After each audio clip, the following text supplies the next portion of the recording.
Assalamualaikum warahmatullahi wabarakatuh. Pada kali ini, kami akan mempresentasikan tugas mobile programming yang berjudul Toko Kita. Eh, Pertama-tama, salam sejahtera untuk kita semua. Puji syukur atas nikmat yang Tuhan limpahkan sehingga kita dapat berkumpul dalam keadaan sehat pada malam hari ini. Kami dari kelompok 10 yang beranggotakan 4 orang, yaitu saya sendiri, Erik Maulana, dengan nomor NIM 122000091. Berikutnya, Fajar Nopiansah dengan NIM 122000093. Berikutnya, Ahmad Sukiran dengan NIM 122000183.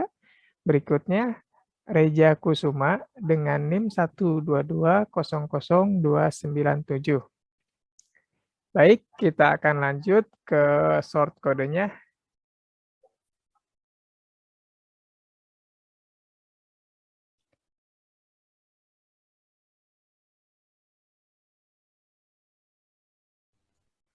Di sini kami menginputkan codingan dengan menggunakan Visual Studio Code.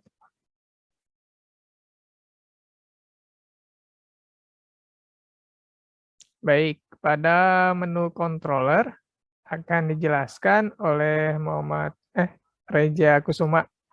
Silakan, dipersilakan. Ya, kasih Bang Erik.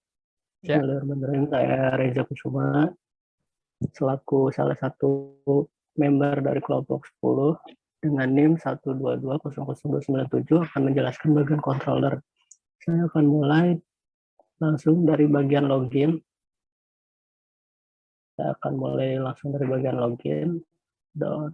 Login controller.php. Ya, di situ pada bagian login controller.php berfungsi untuk menerima request atau permintaan dari klien untuk segera direspon dan masuk ke aplikasi tersebut. Jadi situ juga di bawahnya ada produk controller.php. Ya, di sini berisi fungsi-fungsi dari produk request klien seperti penambahan produk, mendapatkan produk, mengubah dan menghapus produk. Jadi situ isinya seperti begitu. Saya akan lanjut ke bagian registrasi controller.php. Di sini berfungsi untuk permintaan registrasi dari klien untuk segera direspon dalam masalah pembuatan registrasi. Selanjutnya ada bagian respo controller.php. Di bagian ini digunakan untuk mengembalikan hasil dari permintaan atau request dari klien atau bisa disebut response berformat JSON atau berformat JSON seperti itu ya, dengan pengembalian yang berisi kode, status, dan data yang di-request klien tersebut. Demikian bagian controller. Selanjutnya. Baik, terima kasih untuk penjelasan menu controller yang dijelaskan oleh Reja Kusuma. Baik, kita akan menuju menu model dimulai dari mlogin.php. Akan dijelaskan oleh Bapak Fajar Nopiansah. Dipersilahkan waktunya.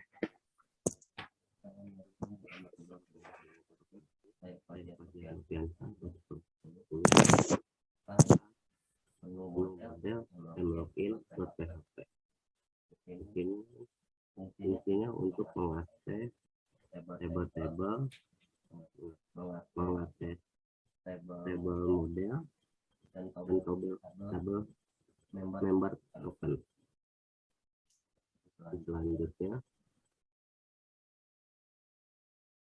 Selanjutnya member.php.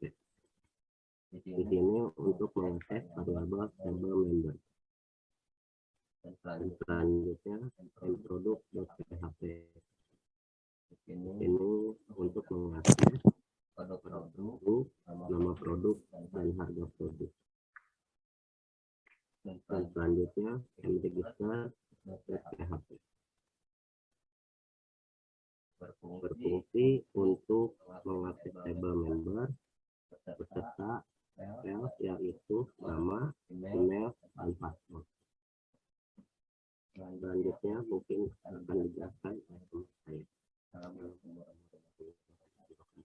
Terima kasih atas partisipasinya oleh Bapak Fajar Notiansa yang menjelaskan menu model pada bagian toko API. Baik, kita akan lanjut ke menu toko kita.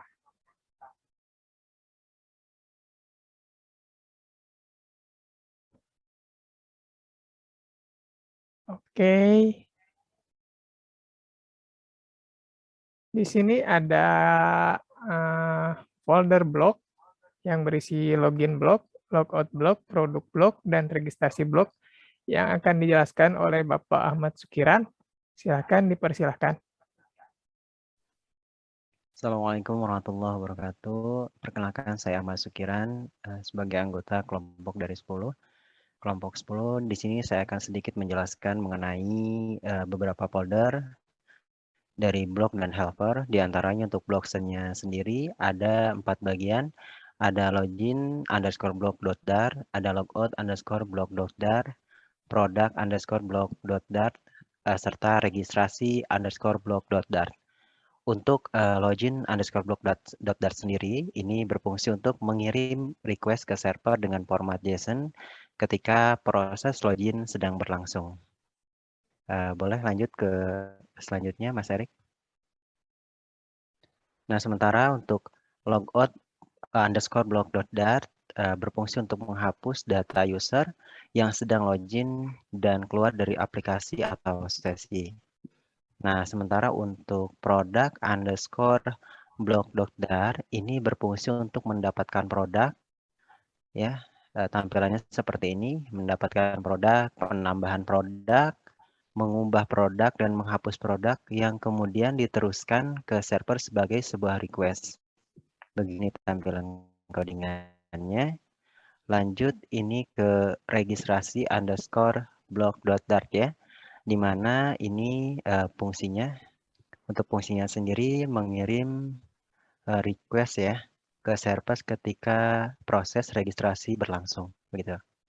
Nah, sekarang kita lanjut ke bagian helper, di mana ada 4 bagian juga, ada API underscore ul.dart, API.dart, app underscore exception.dart, dan user underscore info.dart. Nah, di sini saya jelaskan sendiri, ini untuk API underscore url.dart, di mana di sini fungsinya berisi alamat-alamat ya, yang akan digunakan untuk mengirimkan request ke server. Gitu. Tampilannya seperti ini. Lanjut ke API.dart ya, di mana untuk API.dart ini fungsinya ini berupa metode ya, untuk mengakses server juga disematkan data berupa ini format JSON sebagai request ke server. Tampilannya seperti ini ya. Yang selanjutnya ini ada app underscore exception ya, .dart. Fungsinya sendiri ini menampilkan pesan kesalahan ketika mengirimkan request dan menerima respon. Nah, ini contohnya seperti invalid request, unauthorized ya, unprocessable entity ya, dan sebagainya. Codingannya seperti tampilannya seperti ini. Nah, yang terakhir ini untuk usinfo ya, user underscore info.dart. Ini fungsinya sendiri untuk memberikan ya, atau untuk memberikan, mendapatkan, atau menghapus data user ketika proses login dan logout. Gitu. Mungkin cukup sekian yang bisa saya jelaskan. Saya lanjutkan ke rekan saya. Boleh Mas Erik dilanjut? Baik, terima kasih banyak atas penjelasan dari folder blok dan folder helper oleh Bapak Ahmad Sukiran. Baik, pada folder model, UI, dan widget akan saya jelaskan. Sebelum saya jelaskan, saya akan meload dulu dari si codingan ini agar tidak memakan waktu banyak.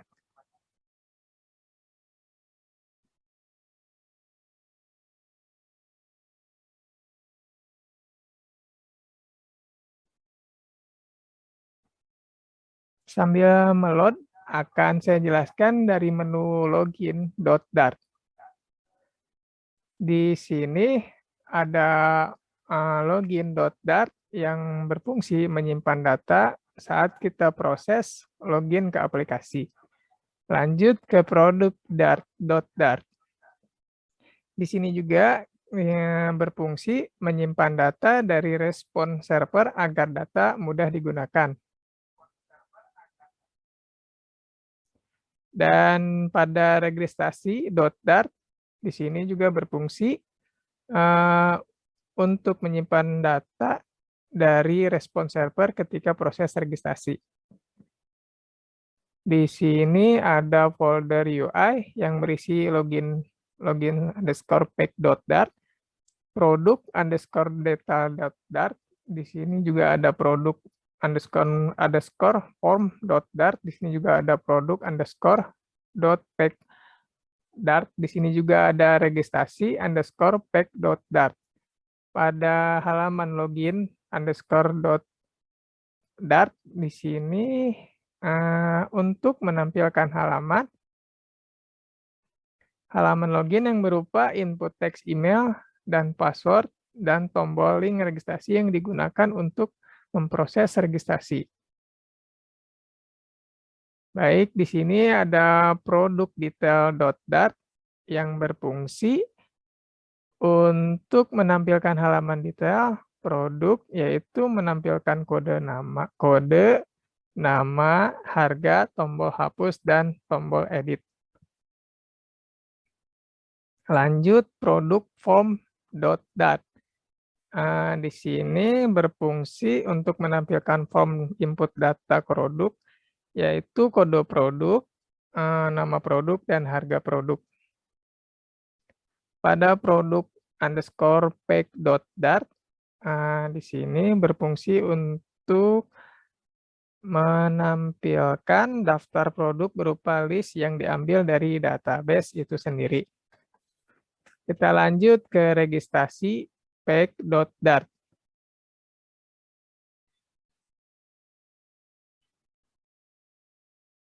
Registrasi pack.dart untuk menampilkan halaman registrasi berupa form nama, email, password, confirm password, dan tombol submit.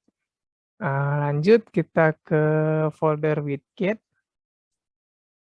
Di sini ada success_dialog.dart. Di sini berfungsi untuk menampilkan pesan berhasil saat proses login ke aplikasi. Kita lanjut ke warning_dialog.dart.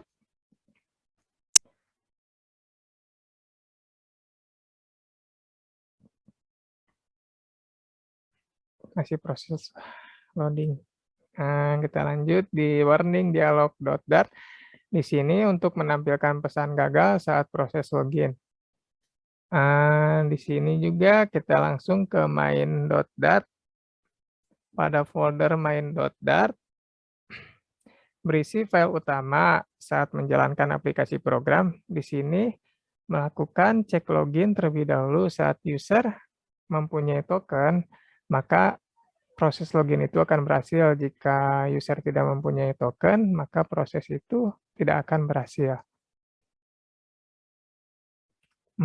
Pada kali ini kita sedang meng-launch program melalui Google Chrome, sedang proses, masih belum juga masuk.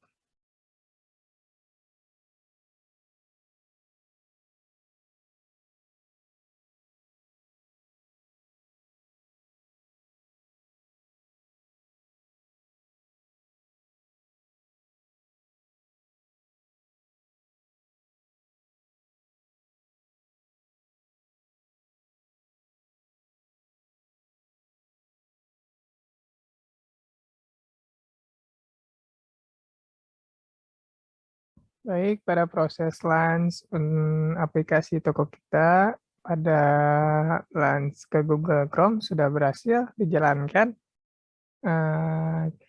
Pada kali ini cukup sekian.